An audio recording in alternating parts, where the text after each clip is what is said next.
Hello, this is Charles Fockaert on October 22nd, 2017. I welcome everyone. Thank you for your support of this channel, including subscribing and sharing and liking, etc.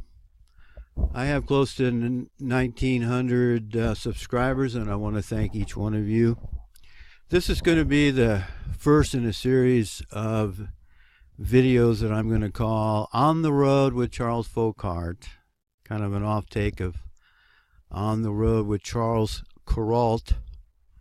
The difference between what I'm going to do and what he did is I'm going to tell you the reality. I'm going to relate to you what's happening with me as I now am what they call a full-time RVer.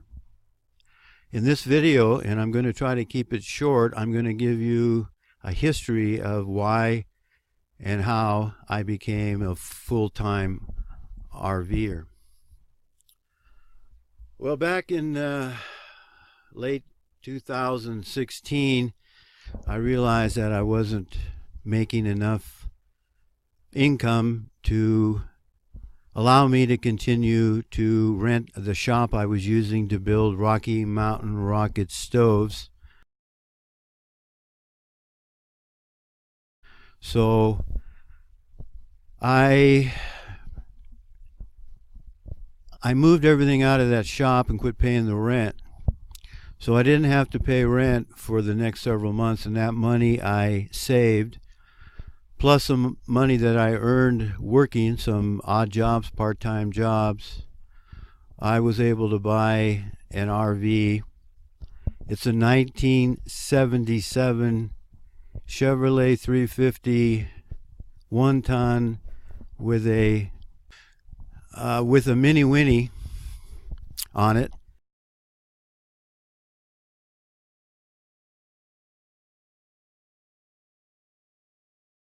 And obviously, at that age, it was exactly 40 years old. I had to do a lot of work. So I bought it in April.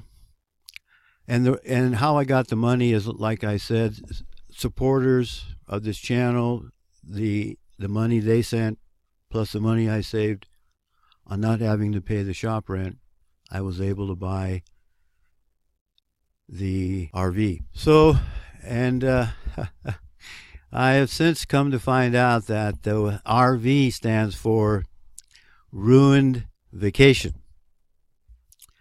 So I started fixing this RV in April after I tried to work with the landlord, who was receiving more than half of my check that I get from, quote, Social Security.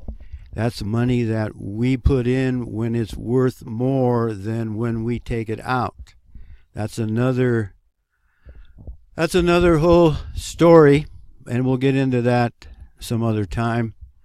But I do want to bring up here that that landlord was not, even though he's a surgeon in Portland and he makes, I don't know how much money he makes, he was unwilling to work with me so that I could remain in his rental. So I decided to move out, and I decided to buy the RV. And like I said, I've been working on it since April. So for April, May, June, 2.5 months, I never had any idea that it would take that long to get it fixed enough so that I could actually live in it. And I want to pause right here and say, man, I am under stress right now like I've never been before in my life, and we'll get to that in future videos. So I'm going to do these in a series. And right now I'm stranded in Pocatello, Idaho. Been here for over a week now, and I'll get into that later. But I want to give you, like I said, the background as to why I got into the RV. So I bought this 40-year-old motorhome, and because I didn't have a lot of money, I had to wait every month. I could only put in so much money every month because I had to wait until I got my check or my deposit in my account from Social Security. Not having to pay rent gave me $600 a month to put into the RV. So that's why I had to wait, but it took me 2.5 months to fix the RV. I had to make a bar, a tow bar, because I wanted to keep my 87 Toyota pickup and live in the RV. That was basically going to be my home, and then the Toyota pickup, once I parked, I could use it, and that's what I've been doing since then. The RV basically needed everything replaced, almost everything. I replaced the first thing I did was a new floor. The second thing I did was I found a used refrigerator, propane electric refrigerator, and I put that in. So that took up a whole month's pay right there, so I had to wait. And then the next thing I had to replace, it didn't work, is the furnace, and that took up another month's pay. Meanwhile, I was doing everything I can, with small money to make it livable. I'm going to pause here and kind of give it some thought as to what I did do. Oh yeah, it needed a shroud over the air conditioning unit.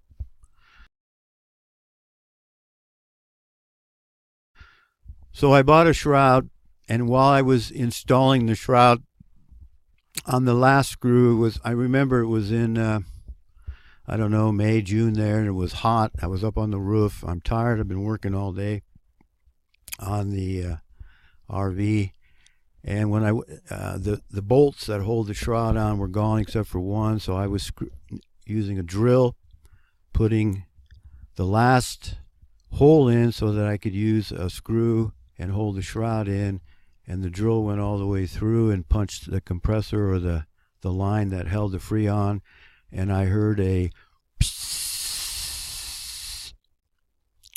So that was an $800 mistake, because the new air conditioning is $800. Meanwhile, the air conditioning was leaking. The roof around the air conditioning was leaking.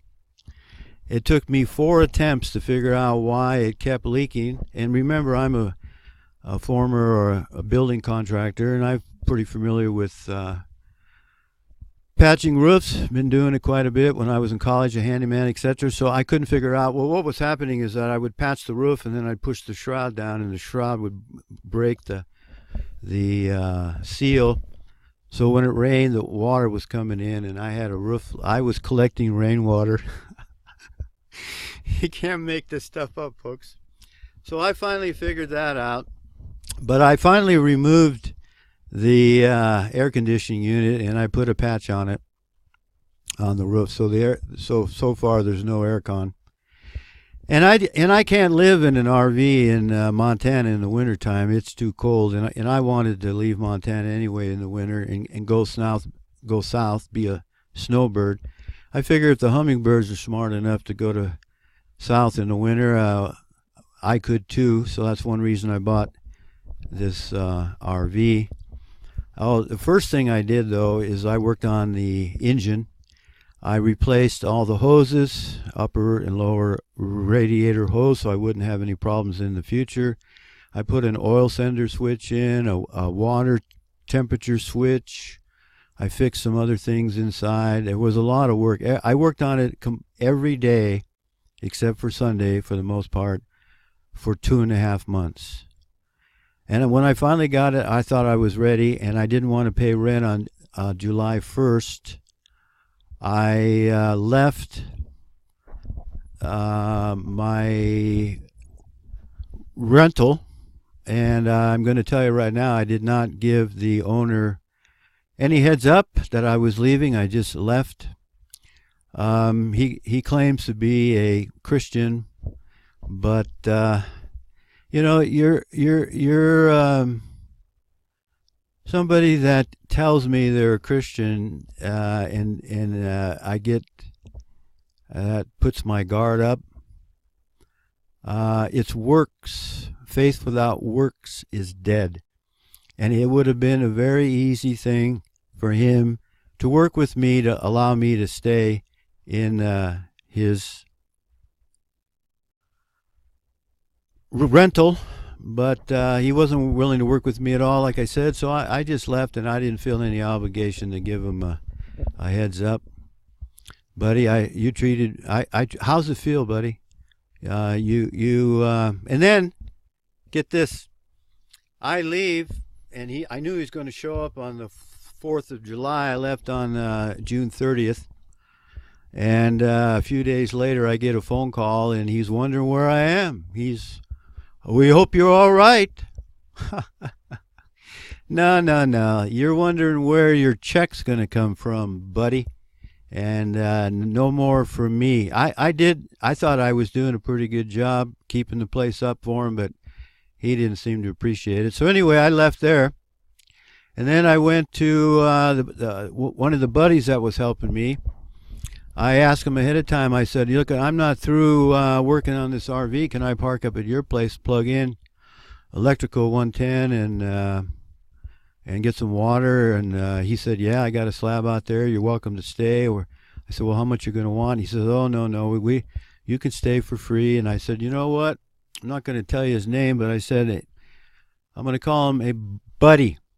Buddy, I don't want any problems when we get done. I want to be friends when this is all over with, and I really appreciate you letting me park here and letting me use your tools, because my tools were several miles away. For the most part, I had tools in my truck, but not enough, not every tool I needed, and he had tools. So he was letting me use his tools.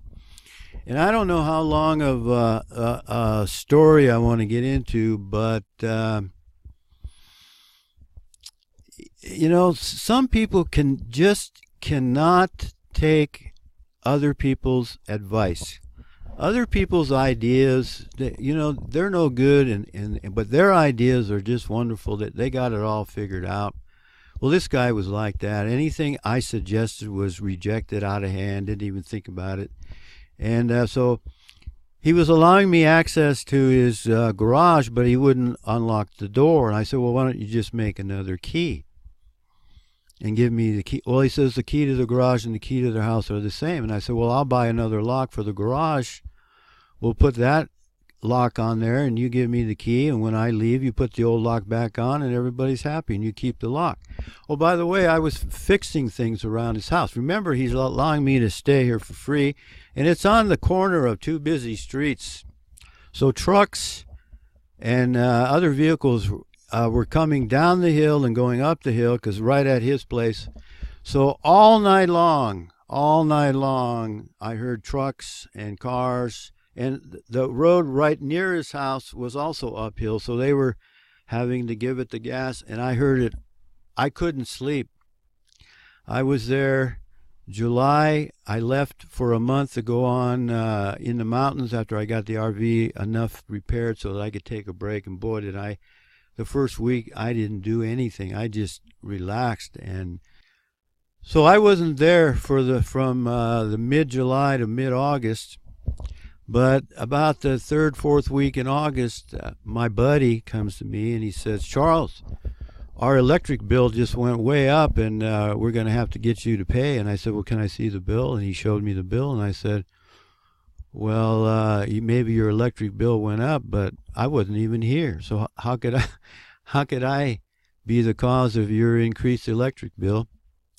So I did some research, and I found out that they increased the rates in May, 1st of May, and everything was gone up. The baseline rent went up, rate went up, and the rate per watt went up.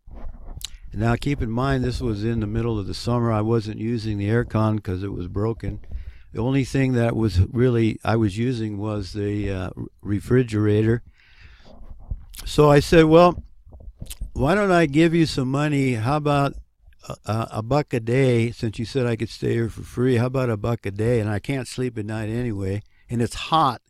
It's right on top of the hill. The wind's blowing. It's hotter than a pistol in there. He says, okay, fine. So he takes my money, And then he comes back a couple of weeks later, and he says, "Oh, we're going to need to get some more money. Can you give us another advance?" And I said, "Well, sure. Here's another $30." And then I gave him another $20 because he came back and said they shut. I said, because one day I said, "Hey, they shut the power off," you know. And he says, "Yeah, we didn't pay the electric bill." And I go, "Why not? I gave you my share, and then I gave you another 50." Well, he didn't go down and put the money down on the electric bill, so they cut his power off twice. Now I don't know what the re-hookup charge is, but this guy, I'm beginning to realize the money I was giving him, he was drinking. And I'm going to say that alcoholics only have one friend, and I'll tell you what that is in a minute. So by October, so I paid up until October 11, and I told him I'm going to leave on October 11 or the next day, and I'm trying everything I can. Can't leave until October 11 because that's when I get my next check. Deposit, or my next deposit of Social Security in my account, and I needed that money to be able to leave. So on October the 11th, I come back up to the RV trying to run around and get everything all done that I have to get done.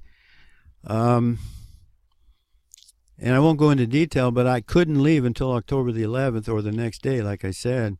I come back up to take a shower and the water's turned off. So I sent him a text and I said, "Is the water off?" And he goes, "I thought you were leaving." Oh, by the way, a couple of days earlier he came to me and he says, "I can't find my sander." You know, he was letting me use his tools. So I said, "Well, why don't you look in the aluminum can container that you're using to recycle your cans? I think it fell off the shelf." Because he would slam the man door. This is the one I told you I was going to give him the new lock on.